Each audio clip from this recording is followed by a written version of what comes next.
Maswerteng hapon po mga ka-STL. Narito na po ang resulta ng STL Bulacan para sa araw na to, second draw. February 24, 2026, araw ng Martes. Naway ang mga natayaan niyo pong mga numero kanina ay manalo nawa ngayong hapong ito, 4 PM. Kaya't kunin niyo na po ang inyong mga ticket. Narito na po ang resulta.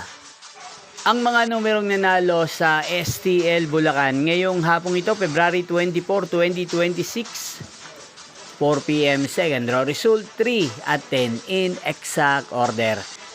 Again, 3 at 10. At ngayong hapong ito sa STL Bulacan, atin pong i-shoutout si Ate Ani ng Bulacan. Shoutout po sa inyo, Ate Ani. Sana po ay nasa maayos kayong kalagayan. Inyo pong napanood ang resulta ng STL Bulacan. Maraming salamat po sa patuloy niyo po pagsuporta sa aking channel. Magkita-kita pong muli tayo mamayang 8 PM. Thank you for watching.